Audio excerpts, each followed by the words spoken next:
Mesdames et messieurs, bonjour. Merci de prendre ce rendez-vous. Lutte contre la cybercriminalité. Le gouvernement doit-il craindre une impopularité? Eh bien, voilà entre autres l'axe sur lequel va se reposer votre émission Ma part de vérité de ce dimanche. Cela ne nous empêchera guère de l'aborder tout en appréciant relativement, les questions liées au quotidien ou au bien-être dans une vie en communauté, notamment au Bénin. Et pour cela, nous recevons pour vous Dr Kodjo Jacques Richard. Il est juriste publiciste, il est spécialiste en communication pour le développement. Il a, comme vous vous en doutez, une couleur politique. Il appartient à un grand bloc de la majorité. Mais ce soir, il est avec nous pour faire valoir sa spécialité. Alors, monsieur docteur, j'allais dire, Kodjo Jacques Richard, bonjour, merci d'être avec nous. Bonjour, monsieur Canosso. Heureux de vous retrouver, très endimanché, comme toujours. Et moi donc, merci. Alors, je ne sais pas, docteur Kodjo Jacques Richard, votre position est-elle tranchée quand on évoque la cybercriminalité ou bien elle est mitigée? Est-ce à dire que vous êtes pour ou contre ce qui se fait actuellement? Merci infiniment. Je voudrais commencer par exprimer toute ma gratitude au groupe de presse, la Gazette du Golfe, qui me reçoit ce matin. Bien sûr. Et je voudrais dire merci aux fondateurs, à tous ceux qui travaillent ici, et dire que c'est du bon travail qui se fait et vous encourager à bien faire le travail. Et je voudrais saluer tous nos compatriotes qui prennent le temps de nous écouter ce dimanche matin et qui nous accordent de leur temps. Alors, pour répondre à votre question, je voudrais me demander si, après tous les dégâts de la cybercriminalité, il était encore utile de demander à quelqu'un s'il est pour ou contre la lutte qui se fait en ce moment. En tout cas, pour ma part, je souscris à cette lutte à 1000%. Je voudrais d'ailleurs prendre une part active à cette lutte.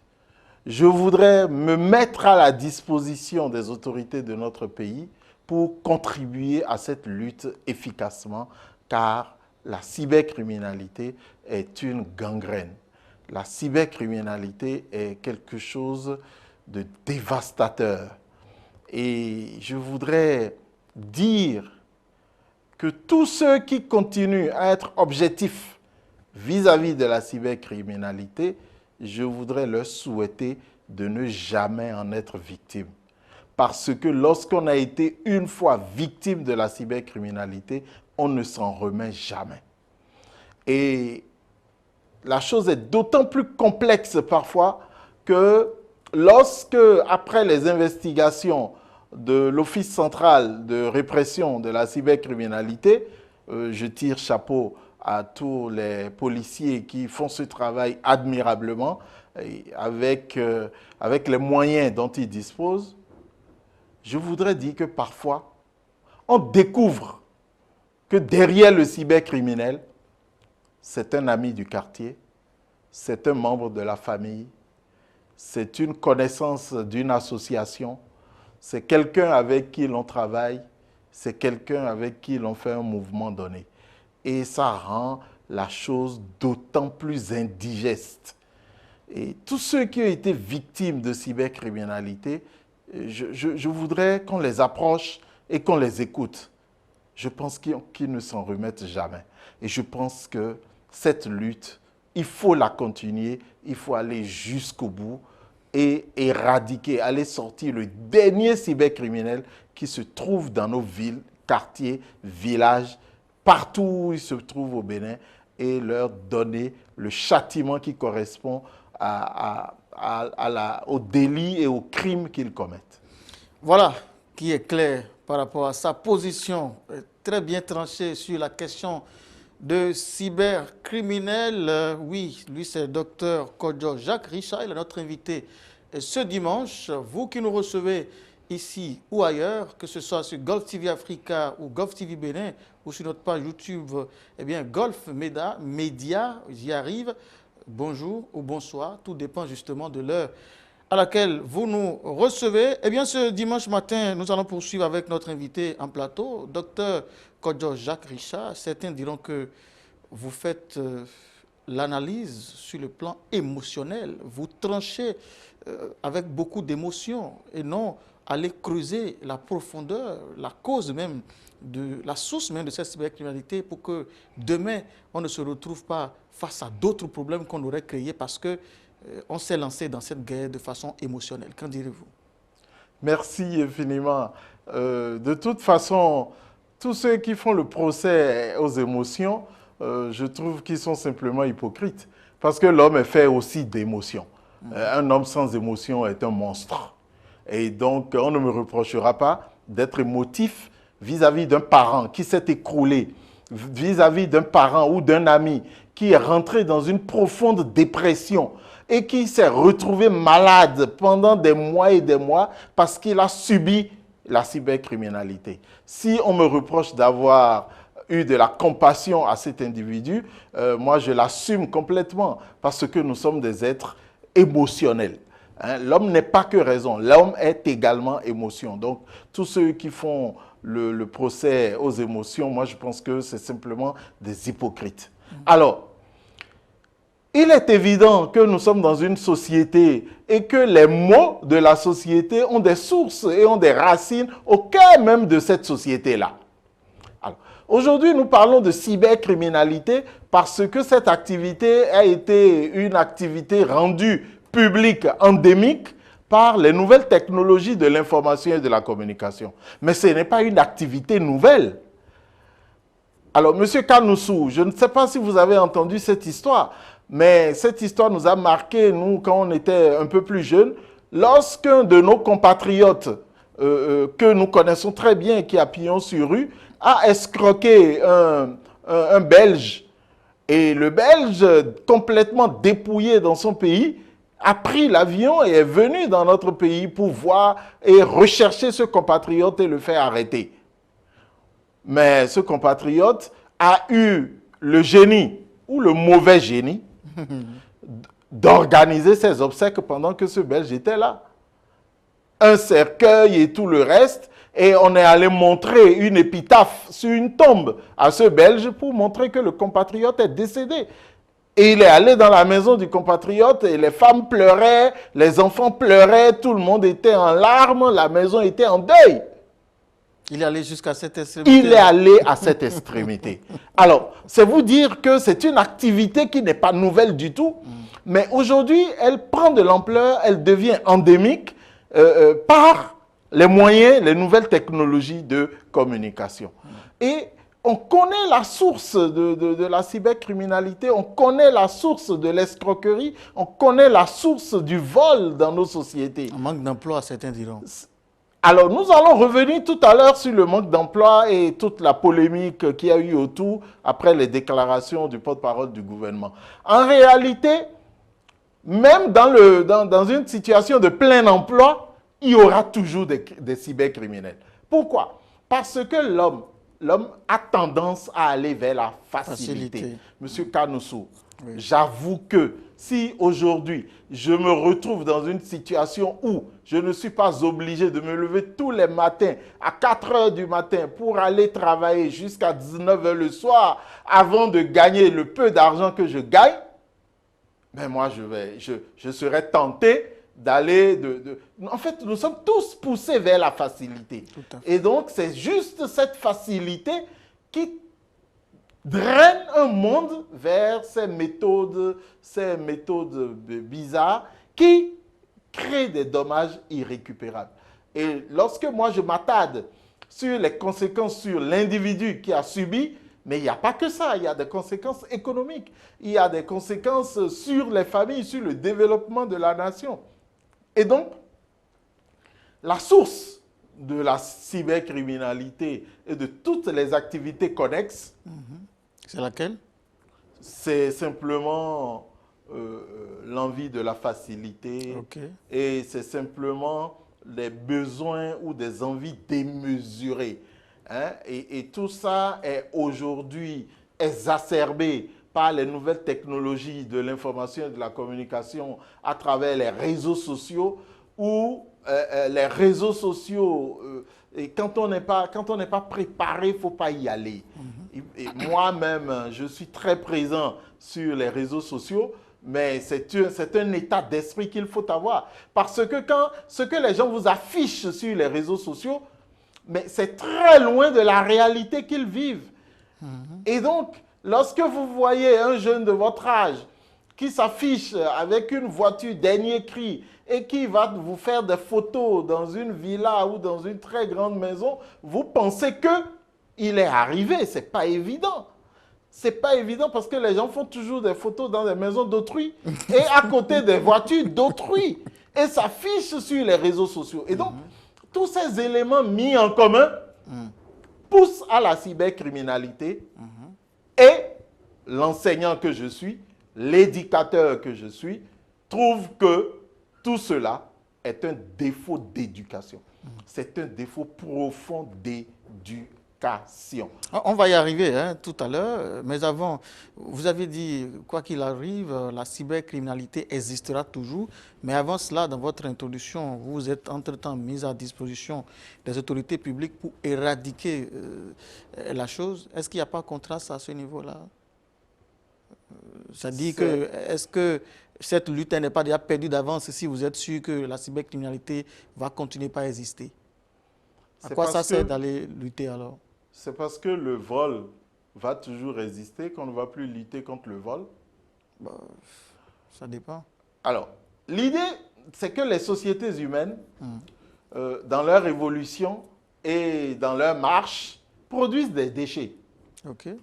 Et ces déchets sont consubstantiels à l'existence des hommes. C'est d'ailleurs pour ça que le législateur va légiférer contre la cybercriminalité. Le législateur va légiférer contre le vol, contre l'escroquerie. Mais parce que le législateur a conscience que ce sont des attitudes, ce sont des comportements qui ne disparaîtront jamais tant que les hommes seront sur Terre. Mais ce n'est pas pour autant qu'il faut laisser ces comportements sans rien faire. Et il faut mettre le doigt sur la plaie. Tout au moins, on va réussir à diminuer drastiquement l'évolution de ces comportements, à défaut de l'éradiquer. Oui, mais l'objectif, c'est de l'éradiquer. Et si le résultat que nous obtenons, c'est la diminution drastique, nous prenons. Mais l'objectif, c'est de l'éradiquer. L'objectif, c'est de faire en sorte que nos sociétés soient dépouillées de ces scories maléfiques qui perturbent leur évolution et qui nous empêchent de regarder en avant. Surtout nos sociétés qui sont dans une marche vers le développement ont besoin d'être dépouillées de ces manifestations pour pouvoir avancer. Est-ce que finalement, vous ne donnerez pas raison à ceux qui vous font ou qui font un procès d'émotion à ceux qui s'engagent dans la lutte contre la cybercriminalité quand on consulte réellement la source, je ne dirais pas la source, la cause de la cybercriminalité aujourd'hui? Est-ce que l'État même a fait en sorte que le dernier des Béninois qui est dans le village, le hameau, puisse avoir le minimum pour survivre et ne pas tomber dans la convoitise?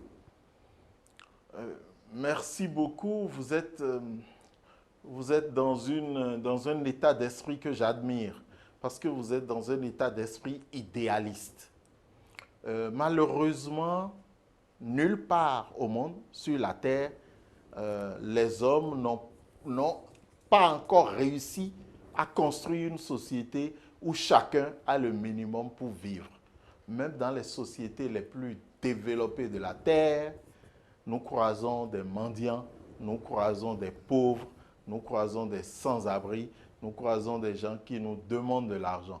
N'oubliez pas la célèbre chanson ivoirienne qui dit qu'il y a un blanc qui lui demande de l'argent à lui, un noir, dans son propre pays, dans le propre pays du blanc, que le blanc veut le racketter dans son pays. Évidemment, parce qu'il n'y a pas encore cette société, et je pense que c'est seulement au Jardin d'Éden que nous nous retrouverons tous dans la même situation de bonheur et d'épanouissement. Le régime que vous félicitiez justement à l'entame de cette émission a promis un Bénin où il fera beau vivre pour chacun, n'est-ce pas?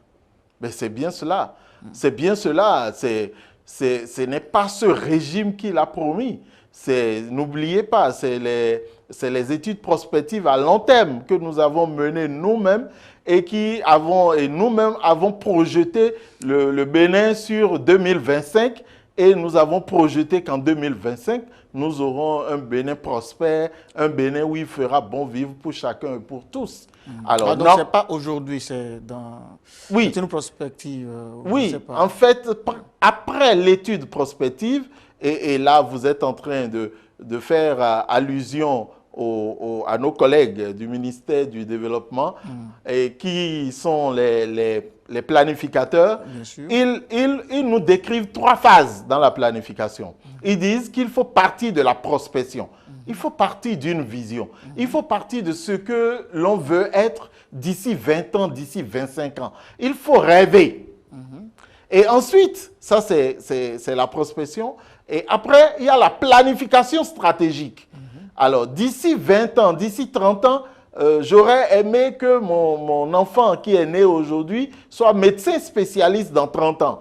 Alors, quelle est la planification stratégique que je fais? C'est-à-dire que si c'est sur 30 ans, pendant chaque 10 ans, qu'est-ce que je dois mettre en œuvre? Alors, première tranche de 10 années, je dois avoir fini de construire ma maison. Deuxième tranche de 10 années, je dois la consacrer à payer les études supérieures de mon enfant. Et troisième tranche de 10 années, je dois faire en sorte de construire une clinique pour cet enfant-là, pour qu'il puisse exercer. Ça, c'est la planification stratégique.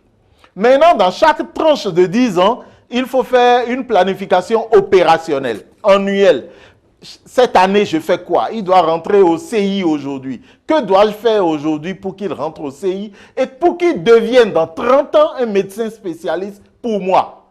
Et donc, sa rentrée aujourd'hui au CI ne se fera pas de la même façon qu'un autre parent qui n'a aucune vision pour son enfant.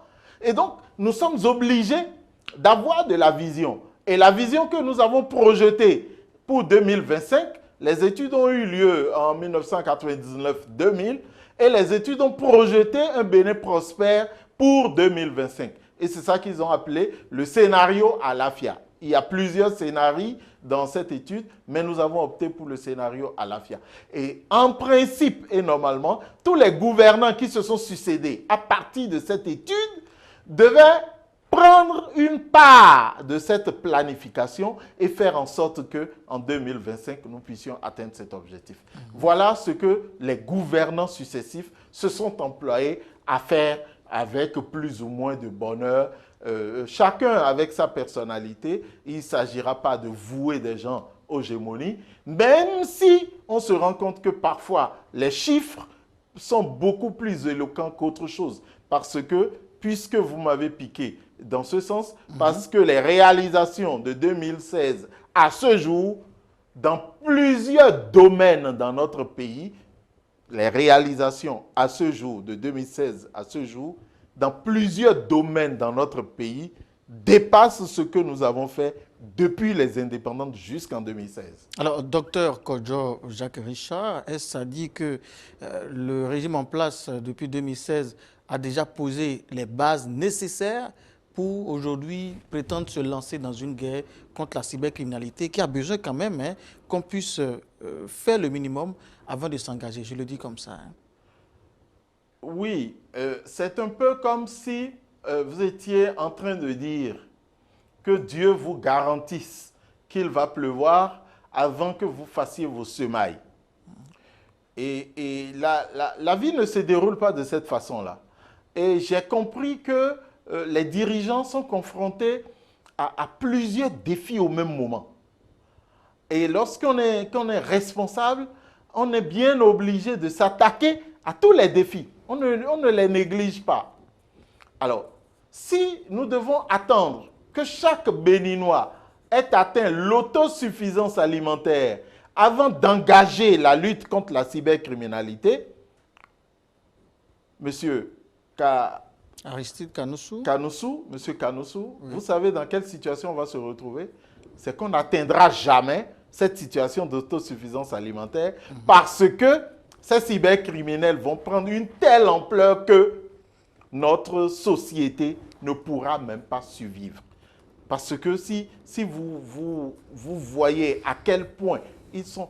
Si aujourd'hui, ils n'arrivent pas encore à tirer l'argent des caisses publiques ou du trésor public, et encore là, il faut dire, nous avons connu sous le régime précédent, nous avons connu 2 opérations où des gens sont allés, premièrement, c'était à Cotonou, les gens sont allés nuitamment casser les caisses du trésor public et ont ramassé de l'argent de façon physique et sont partis avec. Ensuite, ça s'est passé encore à Abomey, où les gens sont allés prendre les caisses, les recettes publiques et sont partis avec. Alors, à notre ère, nous avons le cas de notre à Dorouanon, le cas à Dorouanon, qui est encore pendant devant la justice, mais qui a pu soustraire de l'argent qu'il gardait.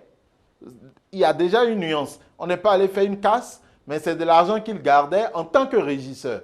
Et donc, il y a toujours cette tendance à mettre la main ou à piocher ou à siphonner ou à récupérer les biens qui appartiennent à autrui. Dans cet élan, il faut mener une lutte farouche, une lutte que j'allais dire même intense contre la chose et avancer avec les mesures de développement que l'on fait. C'est être capable, être un dirigeant, c'est être capable d'apprécier les choses et de faire face à toutes les difficultés, peut-être pas de la même façon, mais de faire en sorte que les difficultés soient levées pour que les objectifs puissent être à terme atteints.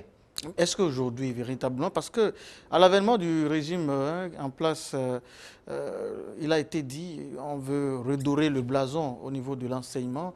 Est-ce que quelque chose a été fait à ce niveau pour que demain, les jeunes qui sont en train d'être formés aujourd'hui ne puissent pas avoir déjà les gènes de cette cybercriminalité-là pour que ce que nous sommes en train de chasser aujourd'hui, c'est déjà semé déjà dans nos écoles et puis ça va germer demain.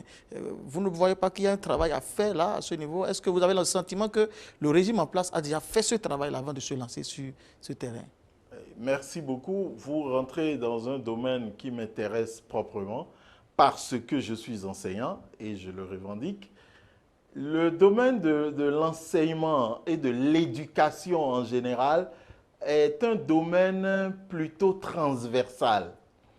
Et régler les problèmes de l'éducation, ça ne se fait pas avec un bâton magique. Alors, je vous replace dans le contexte de ce régime. J'ai vu le président Patrice Talon en campagne électorale pour son élection promettre qu'il allait réformer le Conseil national de l'éducation. Et je pense qu'il avait raison de réformer le Conseil national de l'éducation. Ce qu'il a fait, et la réforme du Conseil national de l'éducation nous a mis en place une structure qui est remplie de professionnels de l'éducation et qui regarde les choses au détail. Mais il se fait que, M. Kanoussou, il se fait que les problèmes de l'éducation dans notre pays sont si immenses que lorsque on s'attaque à un volet, l'autre volet est en train de pourrir. Qu'est-ce que je veux dire par là? On a commencé, suite au reversement de 2008, où on a reversé dans les corps des enseignants et dans les corps des soignants, infirmiers et autres, on a reversé tout le monde. On a reversé tout le monde. Je peux vous dire et confirmer que lorsque le reversement a été audité, on a vu des couturières de niveau CEP et qui avaient été recrutées comme enseignants du secondaire. Ça, c'est des choses qui ont été faites. Vous connaissez l'esprit malin de l'homme. Lorsque le chef de l'État de l'époque a voulu régler un problème et a voulu faire le reversement, alors chacun en a profité et chacun a mis sa soeur, son oncle, sa tante, sa petite amie, son bureau, sa maîtresse et tout le reste. Du primaire au secondaire, c'est ça vous dites? Du primaire au secondaire. Et comment ça se fait? On avait mélangé mouton et serviette. Et donc, à ce niveau, il y avait un problème à régler. Il fallait régler la situation, voir clair, décanter la situation. L'idée d'évaluation est apparue. Et bon an, mal an, aujourd'hui, on se rend compte que l'évaluation avait besoin d'être faite. Parce que grâce à l'évaluation, on a essayé quand même de... Et donc, à ce niveau, nous sommes en train de travailler sur les encadreurs, sur les enseignants. Mais le problème de l'éducation, le problème de l'enseignement, ce n'est pas seulement les enseignants. C'est aussi le cadre dans lequel l'enseignement est donné. C'est aussi les parents d'élèves. Le cadre que le parent offre à son enfant lorsqu'il rentre chez lui. Mais c'est aussi cet enfant-là. Et permettez-moi de m'attarder sur l'enfant d'aujourd'hui. L'enfant d'aujourd'hui, moi je ne sais pas de quelle génération vous êtes, mais moi je suis de la génération où, au primaire, il n'y avait qu'un seul poste téléviseur dans le village. Et c'est seulement les week-ends que la télévision marchait. Moi, j'ai connu ça et c'est seulement le week-end que la télévision marchait. Et on allait tous se regrouper chez celui qui avait la seule télévision du village et c'était une télévision blanc-noir en plus. Alors, c'est vrai que le vieux, à l'époque, nous faisait subir plein de choses, mais c'est vous dire l'époque que nous, on a vécue. Mais en semaine, vous faites quoi? Vous êtes bien obligé, à la lumière du lampillon ou du lampadaire du quartier, d'étudier, d'apprendre vos leçons. Mais aujourd'hui, quel type d'apprenants avons-nous? Nous avons des apprenants qui ont des smartphones en main. Nous avons des apprenants qui ont tous des postes téléviseurs dans le salon de leurs parents. Nous avons des apprenants qui ont tous Canal+, enfin, pour la plupart, pas tous, la plupart Canal+, à la maison.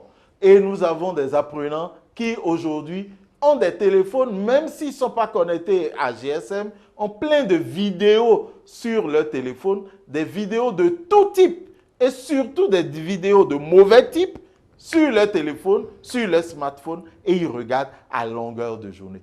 Comment est-ce que nous prenons en charge ce type d'apprenant-là?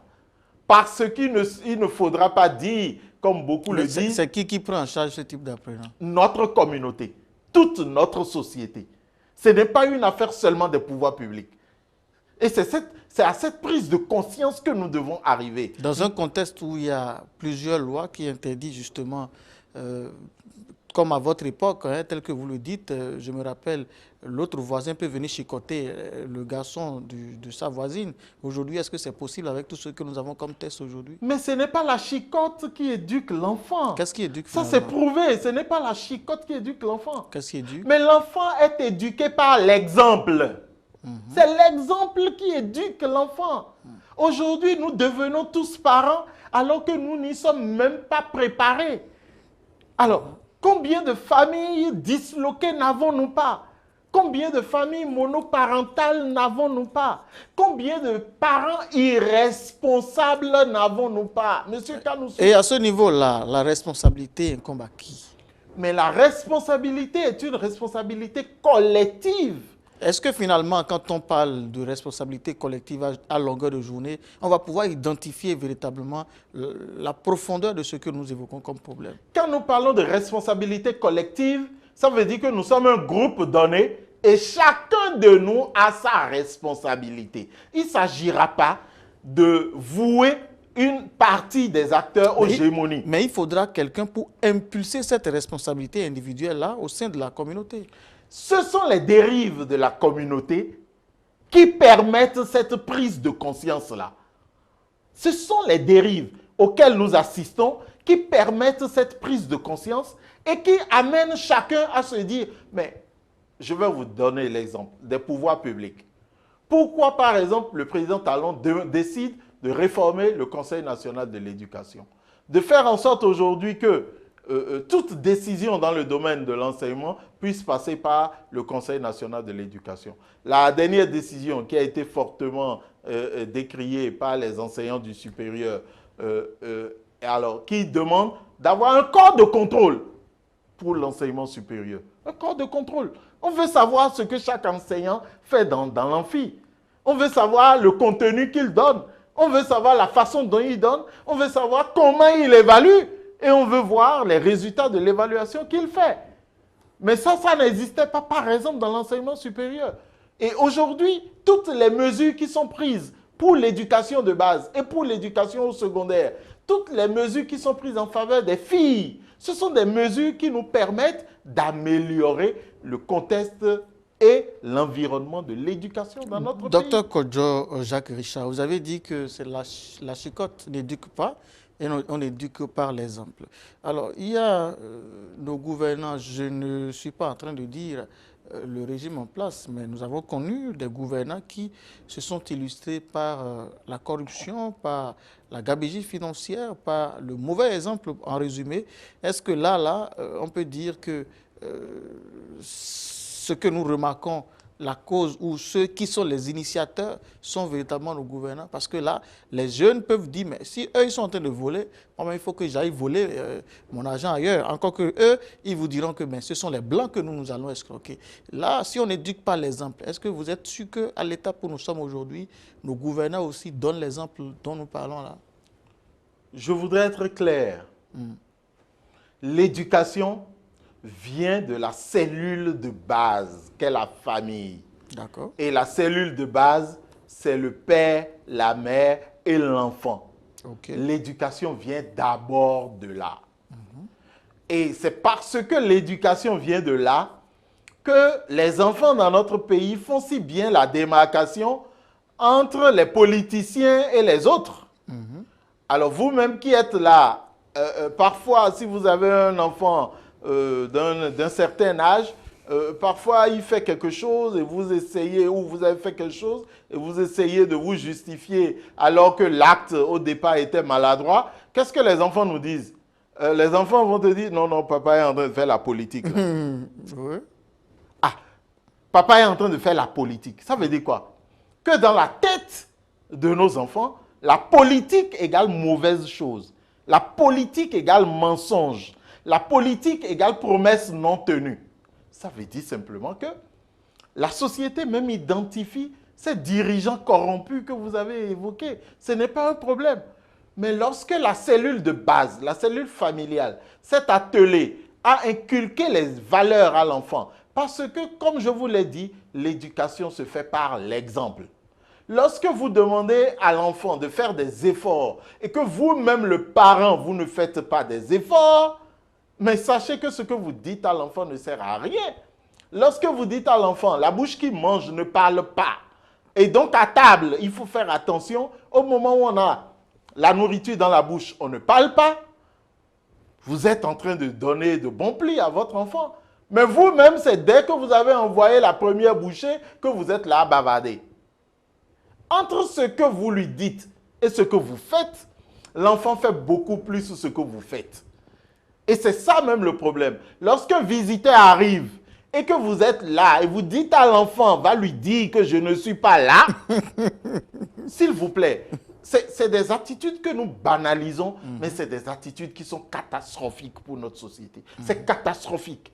C'est-à-dire que vous êtes là, Et vous dites à l'enfant d'aller dire à celui qui tape à la porte que vous n'êtes pas présent. Peut-être que celui qui tape à la porte constitue un danger, je ne sais pas. S'il constitue un danger, vous n'allez pas envoyer votre enfant.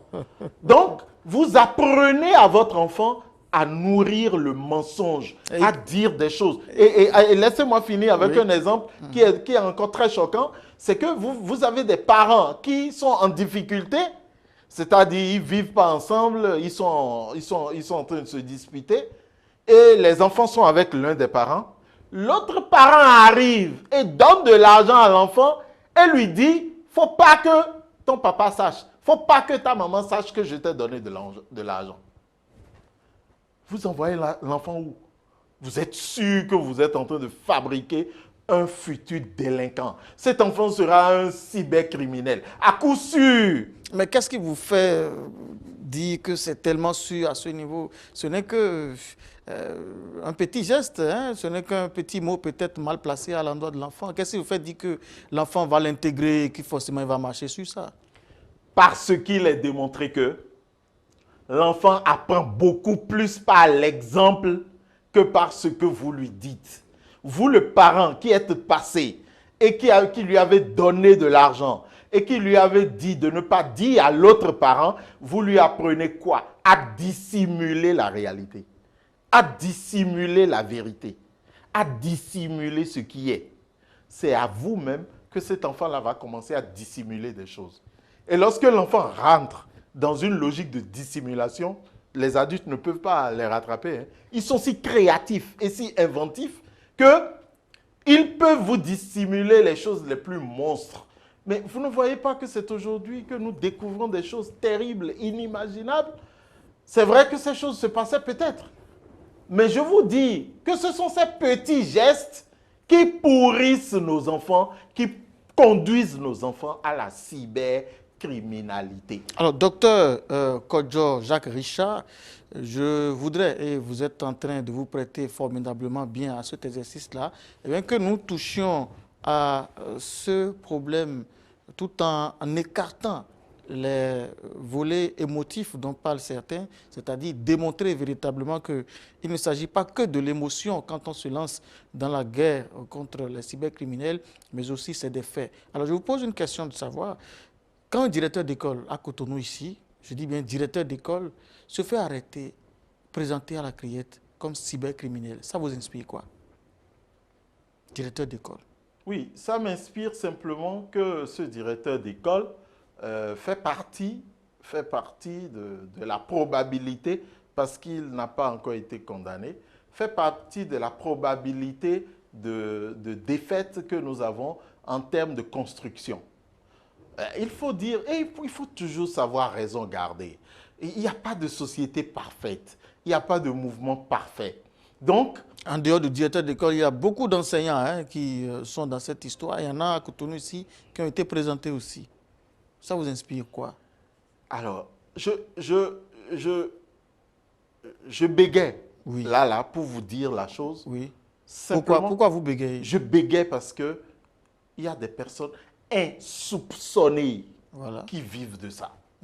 Et qui sont dans toutes les associations caritatives de la Terre, et qui sont dans toutes les sectes, dans tous les regroupements secrets, et qui sont dans la haute société, dans la haute sphère, et qui ont les plus grosses caisses, et qui vivent... Et parfois qui semblent exemplaires aussi. Mais bien entendu, alors, bien entendu. Là, est-ce que la formule magique que vous proposez à l'instant serait efficace à ce niveau-là? Non, mais le problème, c'est que ces gens-là fabriquent aussi de futurs cybercriminels au niveau de leurs enfants. Parce que, quoi que vous ayez fait ou quoi que vous fassiez, vous n'allez pas dissimuler votre vraie nature à votre propre famille. Vos enfants savent ce que vous faites, vos enfants vous regardent. Alors, personnellement, je connais un monsieur, mais très correct, mais dès que vous êtes quelque part et qu'il arrive, mais vous le trouvez l'homme le plus correct de la terre, mais il fait de la cybercriminalité. Il fait de l'extorsion de fonds à longueur de journée et il vit de cela. Ils sont très bien habillés, hein, de façon très exemplaire, ils se coiffent très bien, ils se distinguent de façon remarquable, mais en réalité, ils sont des cybercriminels. Mais bien sûr, simplement parce que on fait en sorte on fait en sorte de dissimuler la chose. C'est quand, par exemple, des pervers sexuels se font accompagner de femmes. Mais vous ne pouvez pas y résister. Les gens se présentent à vous en couple. Il y a une femme et un homme. Et ils vous croisent dans la rue. Bonjour, comment allez-vous? S'il vous plaît, est-ce que c'est où tel endroit? Vous leur indiquez et ils vous disent, mais excusez-nous, est-ce que vous pouvez nous amener? Vous êtes une jeune fille de 16 ans, de 17 ans. Vous faites confiance parce que vous avez vu un homme et une femme. Vous avez vu un couple. Et dans l'entendement de tout le monde, lorsqu'il y a une femme, il n'y a rien de mauvais qui se passe normalement. Mais c'est les pervers les plus pointus qui existent.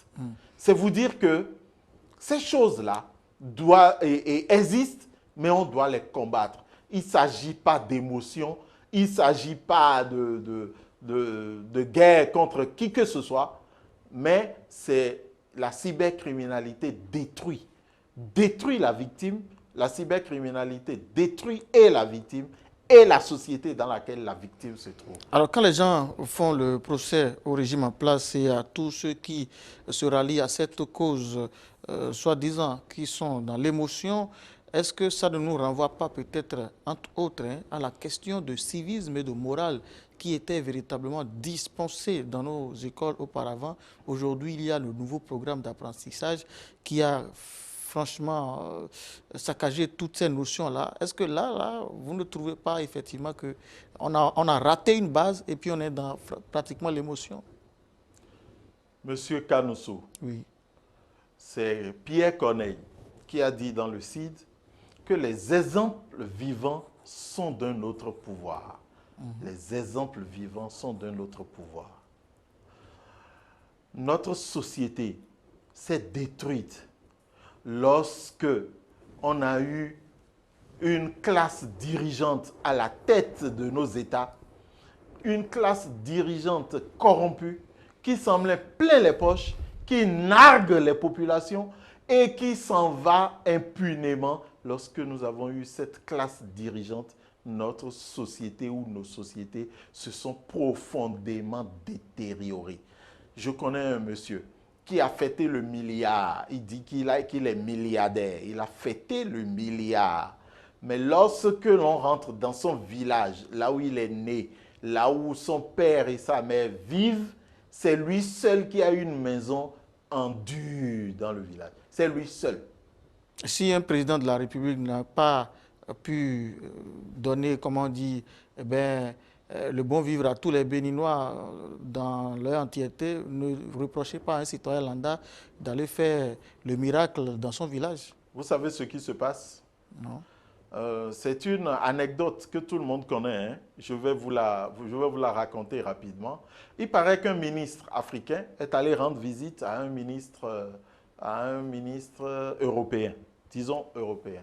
Et le ministre européen l'a reçu chez lui. Et le ministre africain dit, mais attends, mais quelle est cette belle maison que tu as et tout le reste? Comment tu as fait pour avoir cette belle maison? Et le ministre européen lui dit, regarde pas dehors, tu as vu l'autoroute qui passe là-bas? Il dit oui. Il dit en fait, c'est celui qui a reçu ce chantier, qui a construit l'autoroute, c'est lui qui m'a fait don de cette belle maison dont nous jouissons. Quelques années plus tard, le ministre européen rend visite au ministre africain. Et le ministre africain le reçoit dans un palais. Et franchement, ça n'a rien à voir avec ce que l'autre a en Europe. Et le ministre européen dit, mais mon frère, comment tu as pu te donner ça?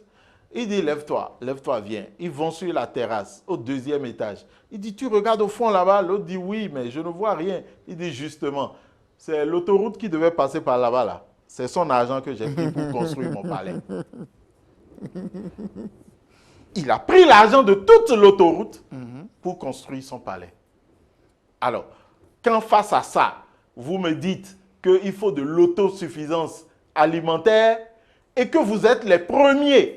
Je ne parle pas de vous spécifiquement, Bien sûr. mais je parle de mes frères béninois. Nous sommes les premiers à défendre des individus qui n'ont jamais travaillé nulle part, qui n'ont jamais appris un métier, qui n'ont jamais travaillé nulle part, n'ont jamais été embauchés dans une société, qui n'ont occupé que des postes politiques et qui sont milliardaires. Mais comment on peut occuper que des postes politiques et être milliardaire? Et ces gens-là, on cherche à les poursuivre et nous sommes les premiers à aller les défendre. Monsieur Kanoussou, je ne comprends pas. Le type n'a jamais travaillé nulle part. À la limite, il était en 3e année à l'université quand son oncle l'a appelé pour être attaché de cabinet dans un ministère. Il est rentré dans le ministère, après il s'est fait recruter et il a travaillé pour l'État. Et Donc, au bout de 10 ans, un politicien ne doit pas être milliardaire. il dit c'est faux, c'est pas possible. Ce n'est pas possible. Et là, tout de suite, il n'y a pas de politicien milliardaire. Ce n'est pas possible. Mais c'est deux choses. C'est deux choses. C'est le professeur Holo qui parle de plutocratie quand il dit que les milliardaires entrent en politique. Ils détruisent la politique quand ils y entrent. Mais l'autre chose, c'est que le président Talon le répète à qui veut l'entendre, si vous voulez devenir riche, allez faire les affaires. Ah, si vous voulez devenir riche, ne dites pas que vous allez occuper des postes politiques. Il est clair là-dessus. Mais c'est ça la vision normale.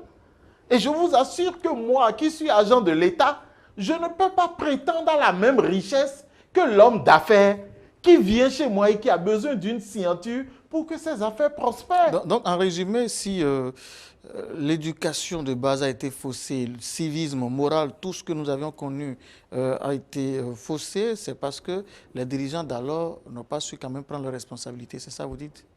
Non, c'est parce qu'on a eu des gens maladroits, et on a eu des gens endémiquement maladroits qui ont souillé l'ambiance, l'environnement social et sociétal. Ils ont souillé l'environnement social et sociétal, je vais vous dire, social et sociétal, parce que lorsque, en tant que serviteur de l'État, vous devenez immensément riche et c'est vous qui avez pillon sur rue et c'est vous qui arrachez les femmes à tout le monde dans le village. Finalement, Alors, leur richesse vous pose problème là. Mais ça me pose un problème. Plus que l'éducation. Mais j'ai un gros souci avec ça, Monsieur Kanoussou. Et si vous n'avez pas un souci avec ça, c'est qu'on est foutu. C'est qu'on est foutu. Et ça a quel rapport avec l'éducation? Mais le rapport que ça a avec l'éducation, il est tout simple. Alors imaginez, moi je suis secrétaire général adjoint d'un ministère. Et à partir de ma nomination, je développe des projets immobiliers pharaoniques dans mon environnement. Et mon enfant voit. Mon enfant qui me voyait tirer le diable par la queue, se rend compte que c'est à partir de ma nomination que la vie a changé en famille. Quel modèle je donne à mon enfant? Je montre à mon enfant qu'en occupant un poste politique, on devient riche. Comment voulez-vous que cet enfant puisse aller s'occuper de ses études? Il va passer son temps à devenir racoleur politique, à devenir, parce que lui aussi se dit que c'est ça qui marche. Mais finalement, il faut quelqu'un pour faire la politique, n'est-ce pas? Mais quand on fait la politique, on fait vœu de pauvreté. Parce que politique, ça veut dire servir. Et qui vous connaissez là, tout de suite, qui a fait vœu de cette pauvreté-là? Moi-même. D'accord. Vous êtes très endimanché là. Hein? Oui, ça n'a rien à voir. Ça n'a rien à voir. Ça n'a rien à voir. D'accord. En tout cas, le vrai pauvre dont je parle, c'est pas évident qu'il soit très endimanché hein, comme vous là. Alors, il y a une question qui se pose et c'est là même le véritable nœud de l'émotion dont parlent certains. C'est de penser véritablement à la réinsertion de ces jeunes cybercriminels. Aujourd'hui, on est en train de saturer nos maisons d'arrêt avec ces jeunes-là. Mais est-ce qu'on a pensé au moment d'après, après avoir purgé les peines, les 2 ans, les 10 ans, les 15 ans et autres, là, après, qu'est-ce qui va se passer? Est-ce que là, ça ne frise pas l'émotion, comme le disent certains? Alors, il faut prendre ces choses-là avec beaucoup de patience. Et il faut s'informer. OK. Et je peux vous confier, Monsieur Kanoussou, que vous ne pouvez pas avoir mieux que moi pour vous décrire ce qui se passe dans la vie carcérale. Tout à fait. La réinsertion est une préoccupation au sein de nos maisons d'arrêt et de nos prisons. Et je peux vous garantir qu'aujourd'hui, allez faire les enquêtes, dans toutes nos maisons d'arrêt et dans nos prisons, il y a toujours une activité de formation qui est en cours. Nous avons des prisons où on apprend de la vannerie. Nous avons des prisons où on apprend la menuiserie. Au Bénin ici. Au Bénin ici. Nous avons des prisons où on développe la boulangerie et on apprend aux détenus à pétrir le pain et à le faire cuire. Nous avons des maisons d'arrêt où tout cela se fait aujourd'hui. Vous n'avez-vous pas entendu, par exemple, que nous avons des maisons d'arrêt aujourd'hui où nous présentons des candidats aux différents examens. Et l'année dernière, nous avons eu des résultats de 100%, des détenus qui sont allés composer. Mais comment on fait cela? Et comment on fait cela? Ce que nous, ou moi j'ai plutôt entendu, c'est que il y aurait eu peut-être des activités comme des animations de bars, des ventes de cigarettes et tout le reste. Ce que j'aurais entendu, hein. Est-ce que vous confirmez, puisque vous fréquentez ce milieu-là, il y a des détenus qui animent des bars, c'est-à-dire qui créent des bars, qui font le commerce de la cigarette, de la boisson et tout le reste là-bas. Alors, ça se passe? Là, vous évoquez les dérives de l'écosystème pénitentiaire. Ok. Hein, non, ce n'est pas autorisé. Ceux qui le font, ils le font de face. Jamais. L'écosystème pénitentiaire, c'est-à-dire que le milieu pénitentiaire, en tant qu'un milieu clos, développe un écosystème avec ses déchets. C'est un peu comme la société dont je vous ai parlé tout à l'heure. Je vous ai dit, les escrocs, les cybercriminels, c'est un peu comme les déchets que la société elle-même produit. C'est pareil en milieu carcéral. Est-ce que vous savez qu'en milieu carcéral, ces déchets-là sont capables d'imposer leur rythme, leur manière de faire, parce que souvent, ils ne s'appartiennent pas. Et ils entraînent les autres dans leur système. Est-ce que ça ne se passe pas comme ça? Alors, vous parlez de la situation comme si c'était la situation qui régnait dans nos maisons d'arrêt, dans nos prisons. Non. Dans la plupart des cas? Non, je prends ça comme des dérives. Et souvent, ce sont des dérives qui sont cachées aux gardiens. Les gardiens n'en ont pas conscience. Les gardiens ne sont pas informés. Mais je vous donne l'exemple, par exemple, du téléphone mobile. Lorsque nous avons découvert que des prisonniers en prison faisaient des directs sur Facebook, ça veut dire quoi? Au Bénin ici. Au Bénin, faisaient des directs sur Facebook. Ça veut dire quoi? Que non seulement le prisonnier ou la prisonnière avait un smartphone, ensuite avait une connexion Internet fiable pour pouvoir faire un direct sur Facebook. Non seulement connexion Internet fiable, mais une position géographique qui lui favorise cet appel direct-là, parce que si vous restez sous un bâtiment, je ne sais pas de quelle nature, ce n'est pas évident que vous ayez une bonne connexion. Donc, on l'a bien positionné là. Si il y a toute une chaîne là. Partons sur l'hypothèse où elle a été bien positionnée. Ouais. Mais le problème, c'est qu'on n'a pas positionné ce détenu pour faire du direct. Il y a plusieurs positions. Et donc, on vous attribue une position. Et vous avez utilisé votre position pour y aller. Mais on en est arrivé à un point où, quand on vous apporte la pâte de maïs,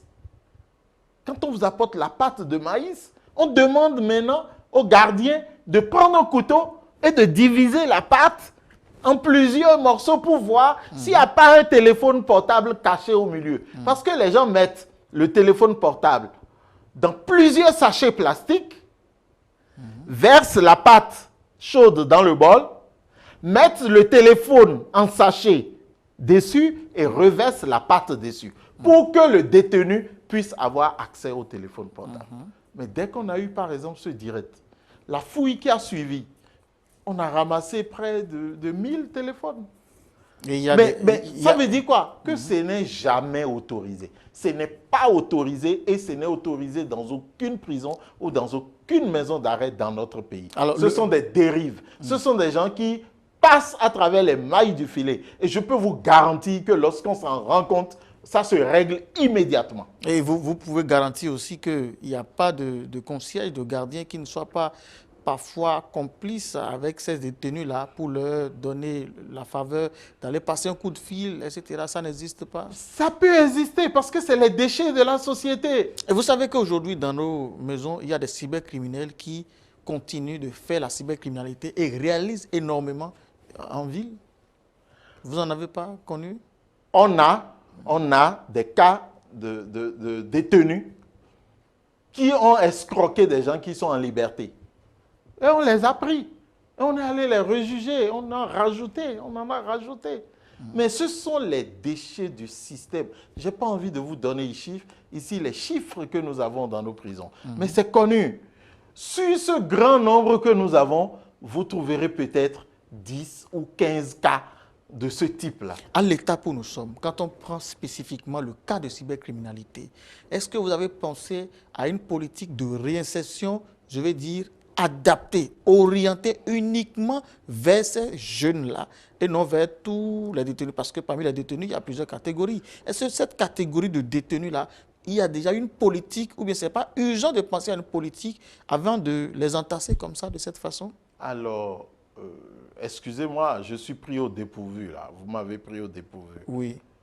En quoi est-ce qu'on devrait leur trouver un type de réinsertion adaptée? Parce que certains vous diront, oui, sous d'autres cieux, que ce sont des génies. Parce que vous avez dit qu'il y en a qui sont créatifs. Par exemple, au niveau des NTIC, ce n'est pas donné à n'importe qui de pouvoir tout faire pour dépasser ou briser des pare-feux, aller soustraire de l'argent à quelqu'un ou bien d'inventer, je ne sais pas, des messages pour faire escroquer les gens, écrire, je ne sais pas, d'où ils tiennent la langue de Molière, pouvoir convaincre quelqu'un, etc. Mais ce sont des génies finalement, si je ne m'abuse, hein, ce sont des gens qui sont créatifs. Alors quand on prend ce type de jeunes-là qui sont créatifs de cette façon, est-ce qu'il ne faut pas penser à quelque chose de plus spécifique à ces jeunes-là? J'ai bien peur que ce soit cette façon de penser qui perpétue les cybercriminels. Ah bon?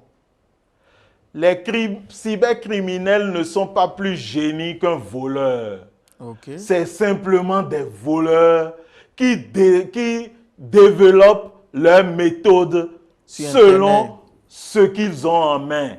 C'est de la même façon qu'on se retrouve dans des maisons cambriolées et on admire le génie du voleur qui est passé par là. Ah, ça ne vous est jamais arrivé? On se dit, mais comment il a pu franchir telle étape? Comment il a pu franchir la clôture? Comment il a pu ouvrir la porte? Et comment il a pu opérer sans que personne ne s'en rende compte? Ah, mais ça doit être un génie. Ça se dit oui ou non?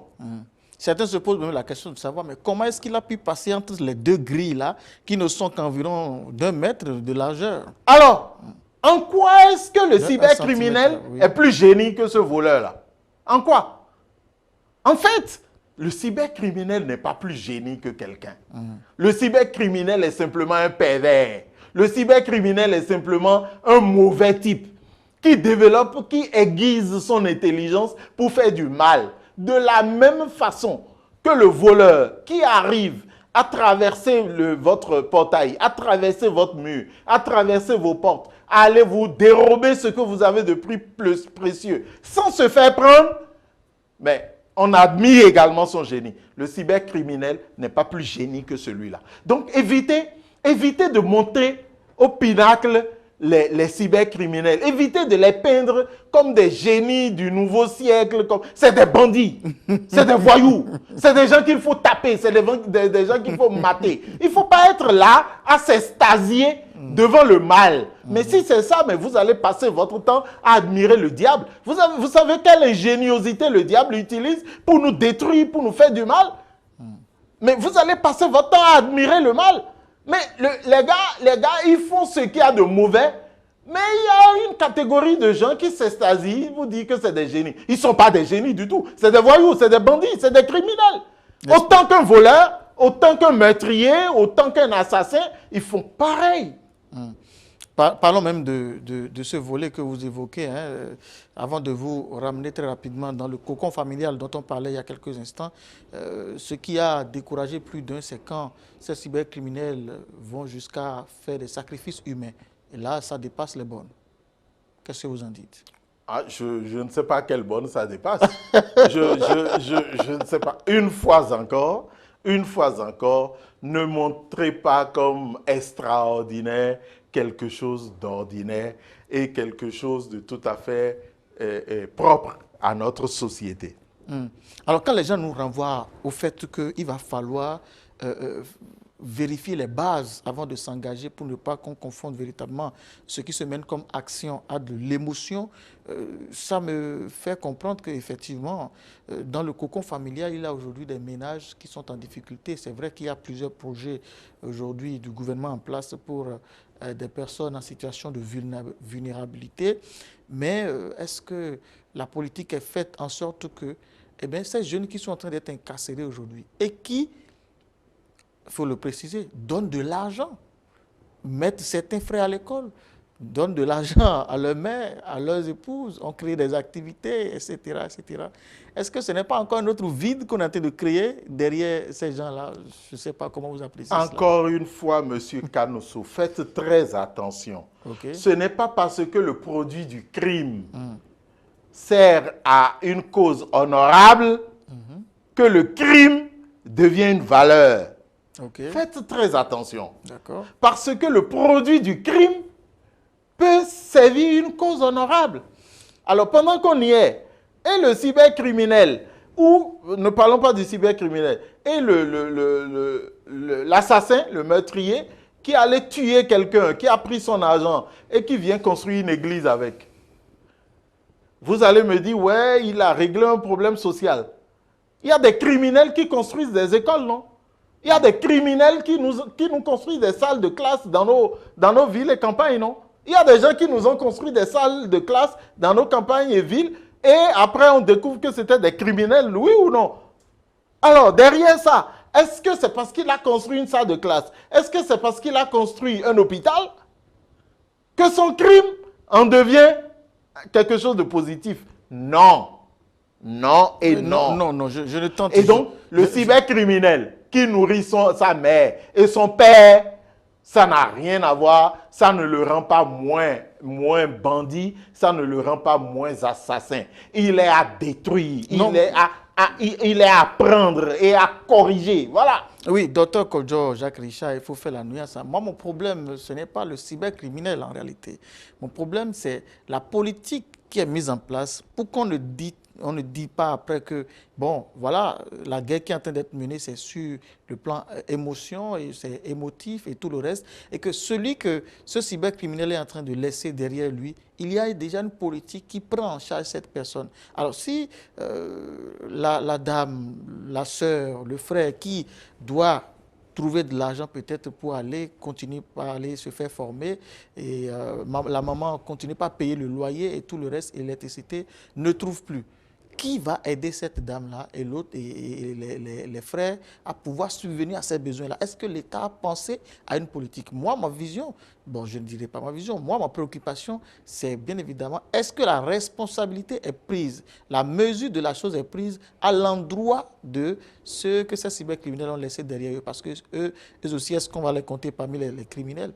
Alors, Monsieur Canosso, je comprends bien que vous soyez là en train d'exprimer un point de vue et que ce n'est pas votre propre point de vue. Parce que ce que vous dites est ahurissant, choquant et inacceptable. Et il y a beaucoup de gens, comme vous le dites, pensent la même chose. C'est complètement inacceptable. Inacceptable. Parce que vous oubliez simplement que le cybercriminel va dépouiller un autre. Il va prendre l'argent d'autrui pour payer l'écolage de son frère. Et vous me dites de me préoccuper de ce frère-là. Mais vous renversez toutes les valeurs morales de la terre. Ce cybercriminel va dépouiller un autre. Et qu'est-ce qui a conduit à cette situation? Il ne fait pas un travail pour gagner de l'argent. Qu'est-ce qui a conduit à cette situation où le frère est obligé d'aller prendre de l'argent chez son autre frère cybercriminel? Non, on va y aller doucement, étape par étape. Oui, j'y viens là. Oui.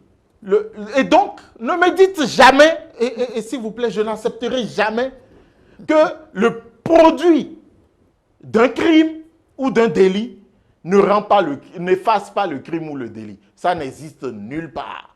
D'ailleurs, la responsabilité pénale, lorsqu'elle est engagée, elle est engagée. Donc, ne me conduisez pas à aller m'apitoyer sur le sol. Bon, alors, pendant qu'on y est, et les petites copines que les cybercriminels laissent. Les cybercriminels, le cybercriminel qui vole de l'argent, qui ne souffre pas avant d'avoir de l'argent et qui donne comme agent de popote à sa copine ou à plusieurs de ses copines 100 000 francs le mois, vous et moi, on peut récupérer ces copines-là. Vous et moi, on peut récupérer ces copines-là et leur donner 100 000 francs le mois. Est-ce que moi, j'ai déjà un salaire de 100 000 le mois? Évidemment, lui, il ne fait rien, il ne fout rien. Il prend l'argent d'autrui. Et c'est pour ça qu'il entretient la dame avec 100 000 francs tous les mois. Si moi, j'ai 100 000 francs tous les mois, mais toute ma famille est aux anges. Alors, ce type, alors, pendant qu'on y est, vous allez demander au gouvernement alors de s'occuper de la dame qui prenait 100 000 francs chez le cybercriminel. Parce qu'on a pris le cybercriminel et la dame n'a plus ses 100 000 francs par mois. Donc, le gouvernement devait commencer à verser les 100 000 francs à cette dame-là parce que le gouvernement devait avoir un plan pour s'occuper de ceux que les cybercriminels ont laissé tomber. C'est pas possible. Arrêtez ça. Arrêtez ça. Et arrêtez ces raisonnements-là et de façon publique pour que les enfants n'entendent pas ces choses. Et c'est d'ailleurs parce que nous avons de ces raisonnements déraillés que le gouvernement aujourd'hui est en train de penser à une politique démographique. Alors, tout le monde sait, enfin, plusieurs personnes se sont fâchées, et comment on peut nous dire de limiter les naissances. Rappelez-vous le discours de Macron. Excusez-moi, le président français Emmanuel Macron a dit, mais comment est-ce que vous voulez atteindre le développement lorsque vous avez des familles de 12 personnes, de 9 personnes? Ça a créé un tollé. Et des historiennes africaines sont nées pour écrire des livres, pour répondre à Emmanuel Macron et tout le reste. C'est quoi tout ça? Ça sert à quoi? Il est évident que si moi, je suis capable de garder ou de porter jusqu'à leur épanouissement 2 enfants, selon mon revenu, et que j'en fais 4, c'est que j'ai créé 3 délinquants. Je vais créer 3 délinquants parmi les 4. C'est évident. Est-ce qu'on a besoin de faire Sorbonne pour comprendre ça? Et quand les gens font leurs déclarations, on s'indigne.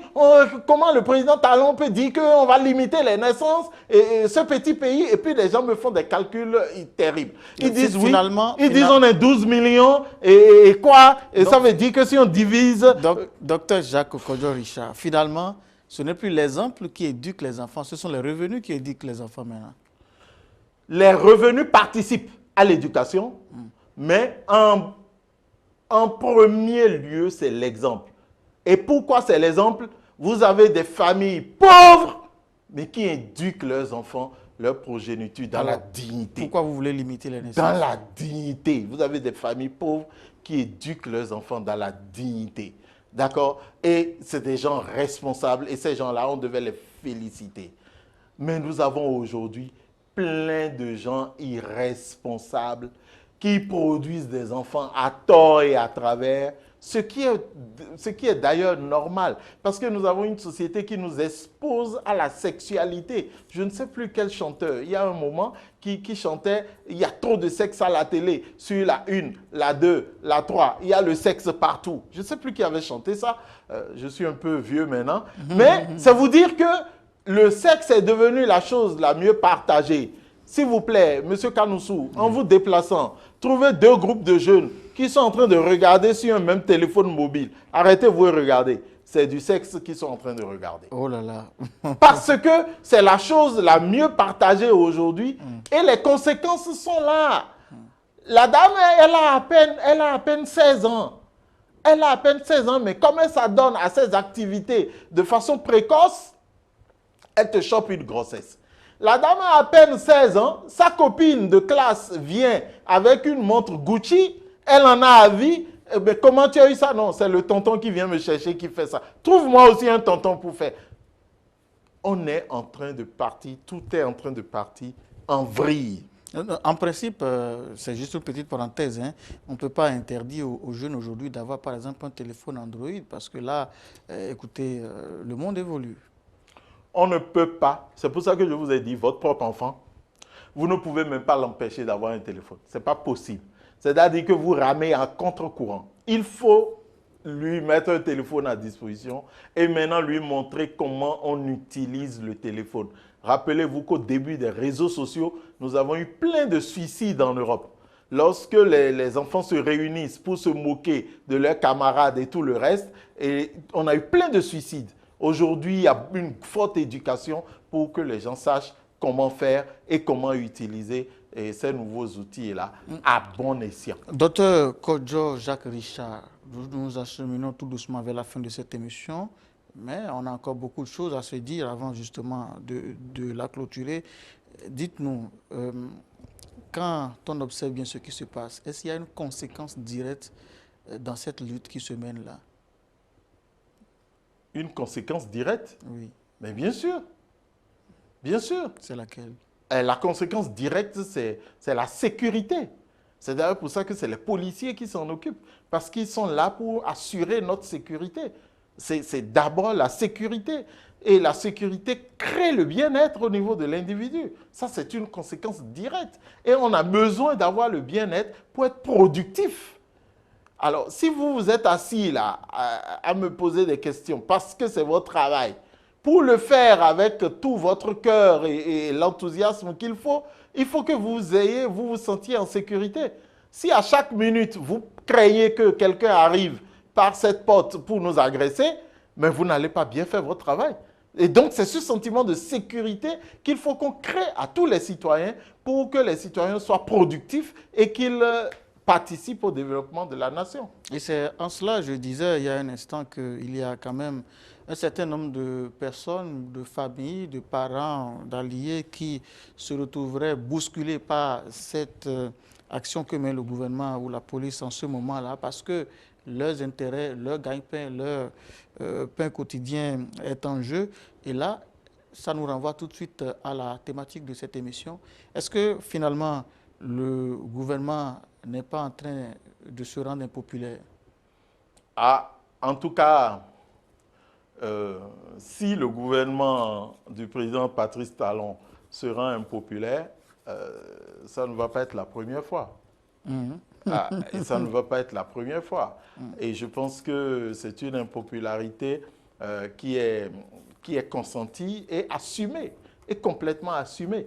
Et vous pensez qu'on peut faire autrement? Il faut assumer cette impopularité pour faire bouger les choses, pour que ce pays puisse avancer ne serait-ce qu'un tout petit peu. Sinon, si jamais, lorsque le gouvernement se met dans une logique de populisme, comme nous l'avons connu par le passé dans ce pays, mais on ne va rien faire. On va piétiner, on va être là. Aujourd'hui, les choses bougent. S'il vous plaît, M. Kanoussou, aujourd'hui, les choses bougent. Aujourd'hui, nous avons beaucoup plus de routes. Aujourd'hui, nous avons un système de santé qui est en train de s'améliorer, de se parfaire. Est-ce que vous pouviez imaginer un seul instant, M. Kanoussou, que des professeurs enseignants au CNHU n'aient pas des cliniques derrière et nous envoient vers leurs cliniques? C'était une pratique devenue normale dans notre pays. Mais grâce à qui tout ça a cessé aujourd'hui? Grâce au président Talon. Si vous êtes professeur, vous voulez rester dans le public, restez dans le public. Si vous voulez aller dans le privé, allez dans le public. Je veux voir clair. Tout cela, ça concourt à l'impopularité. Tout ça concourt à l'impopularité. Tout ça. Mais il faut accepter. Tout le monde connaît, tout le monde aime manger les omelettes. Mais personne ne veut les casser. Ne veut casser les œufs. Alors, comment on va manger les omelettes? Et le président Talon, c'est un visionnaire. Il a accepté de casser les œufs pour nous. J'ai bien peur que ce soit peut-être 30 ans après son départ que nous nous rendions compte de ce qu'il nous a fait. Certains diront qu'ils implorent la justice, je dirais, divine, hein, pour quand même venir les sauver, parce qu'ils diront que le régime en place, le président Patrice Talon, les a sevrés, les a crucifiés, les a eh bien, tenus loin de ce qui leur permettrait de survivre. Et parlant justement de justice, on ne sait pas, hein, peut-être c'est dans cette même dynamique de se rendre impopulaire que le président Patrice Talon a été obligé de se séparer de son ministre de la Justice. D'ailleurs, est-ce qu'il s'agissait d'un limogeage ou, comment on appelle, d'un remaniement? Comment ça se passe? Vous êtes juriste, publiciste. Expliquez-nous ce qui s'est passé, c'est juste une parenthèse. Ah non, non, je ne suis pas seulement juriste publiciste, j'étais collaborateur du garde des Sceaux. OK. Et je suis le collaborateur du nouveau garde des Sceaux qui est arrivé. Ah bon. Et donc, c'est vous dire que non, je pense que le porte-parole du gouvernement a répondu à cette question en long et en large. C'est le président Patrice Talon seul qui peut nous dire, parce que c'est lui qui a décidé de faire venir tel dans le gouvernement et qui a décidé de faire partie tel autre. Dans tous les cas, ce que je retiens, c'est que le ministre et Séverin Maxime Quenom a été au front pour ce régime. C'est lui qui a dirigé les choses les plus dures. C'est lui qui s'est occupé de jouer le rôle qu'il fallait pour redresser un peu. Évidemment, le nouveau ministre de la Justice, maître Yvon Dichénou, aussi, j'espère qu'on aura le même résultat avec lui, mais nous avons affaire à deux personnalités différentes. Donc, les méthodes ne seront certainement pas les mêmes, parce que les deux personnalités ne sont pas les mêmes. Mais je suis persuadé que nous arriverons à la même efficacité d'un ministre à un autre. Est-ce qu'il faut maintenir, comment on appelle, le doute autour du thème changement ou limogeage? Est-ce qu'il n'est pas utile de clarifier ou bien dans les lignes, vous êtes juriste, publiciste, ça ne se dit pas, c'est ça? Quand on limoge, on ne clarifie pas? Alors, je veux juste vous renvoyer à la pratique dans notre pays. On a déjà eu, dans notre pays, sous le régime Talon, où un ministre a été suspendu. Le communiqué du secrétaire général du gouvernement était clair. Tel ministre a été suspendu. Et le lendemain, on a remis le ministre en question en selle. Et il est revenu au gouvernement.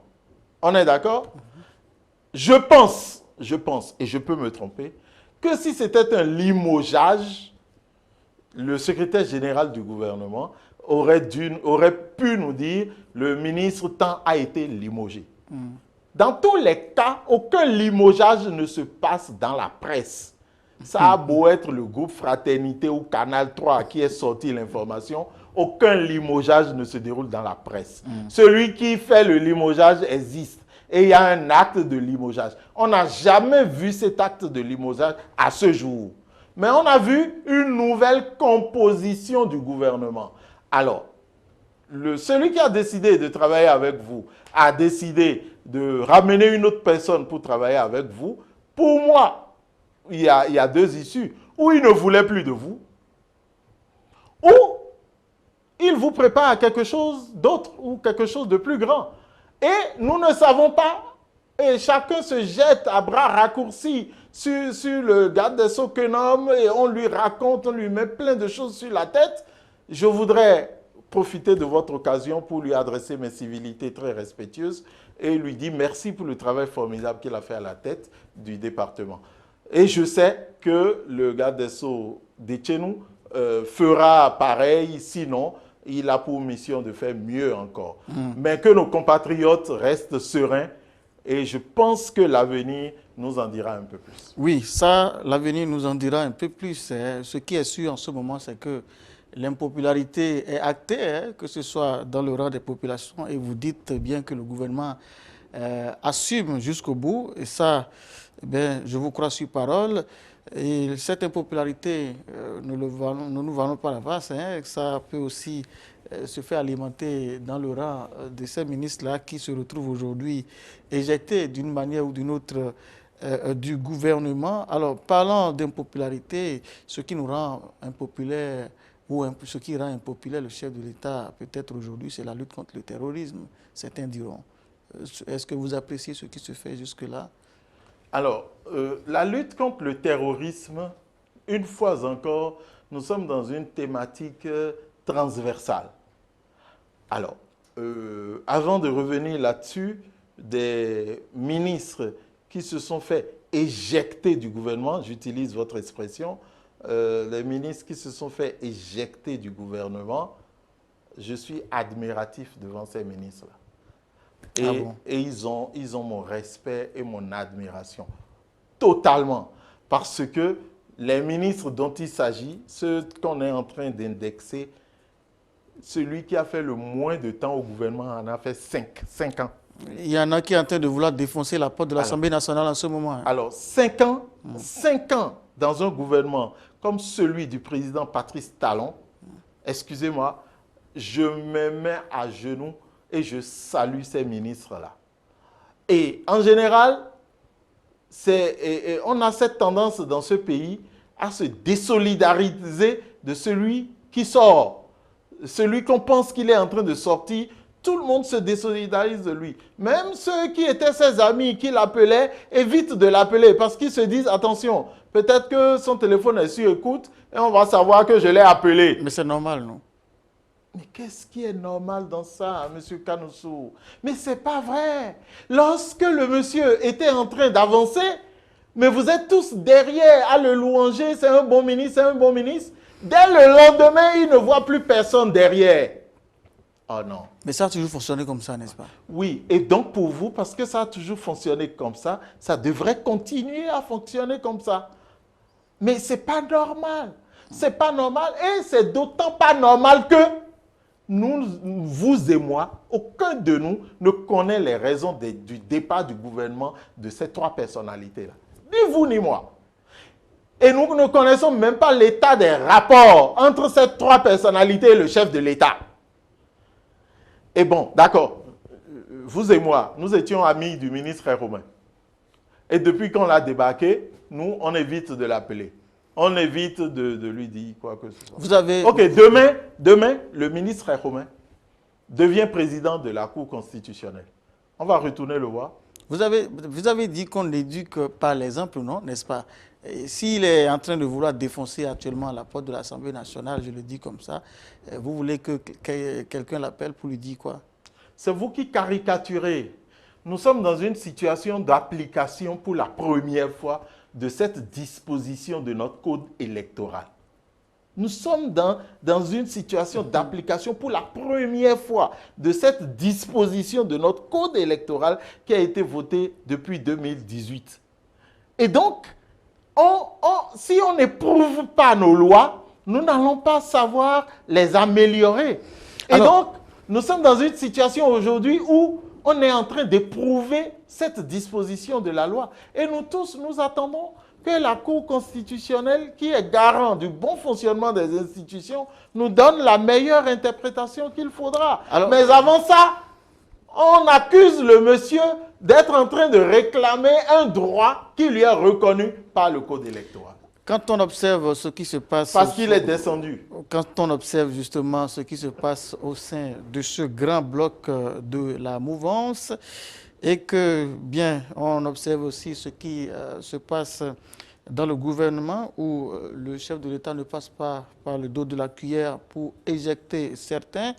Et quand on regarde aussi sa façon, bien évidemment, de se lancer aux trousses des cybercriminels, eh bien, on peut affirmer sans se tromper que le chef de l'État, pour une deuxième ou une énième fois, a acté son impopularité. De toutes les façons, il a l'habitude d'assumer et pourquoi pas même parfois de démontrer le contraire, qu'il est bien évidemment populaire.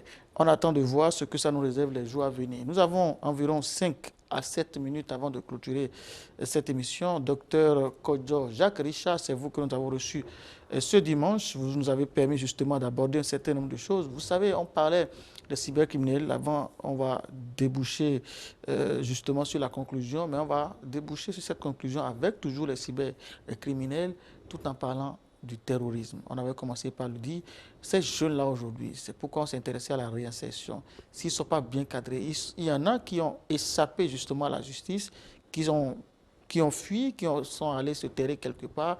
Et si éventuellement ces jeunes-là sont récupérés par ceux qui font les lavages de cerveau pour les alimenter au niveau du terrorisme, ne trouvez-vous pas que c'est un danger pour le Bénin? Qu'est-ce qu'il faut faire pour que ceux qui sont en train de partir, qui ont réussi a échappé à la justice ne soit pas récupéré sur ce côté-là? Je voudrais saluer nos forces de défense et de sécurité, avec à leur tête le général Baguidi, qui font un gros effort pour contenir le terrorisme. Mais vraiment, le terrorisme, c'est une lutte, comme nous le disons chez nous, c'est une lutte asymétrique.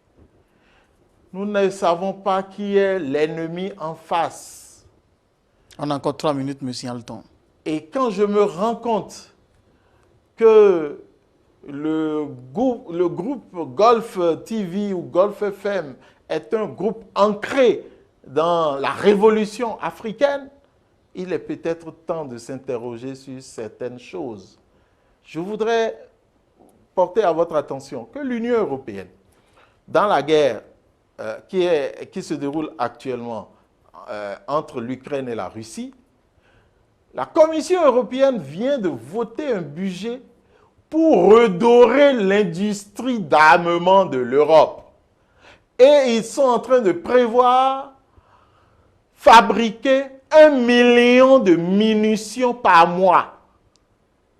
Alors, quand je fais le calcul, 1 million de munitions par mois, s'ils fabriquent ça pendant 5 ans, toute la population ukrainienne est estompée et toute la population russe disparaît.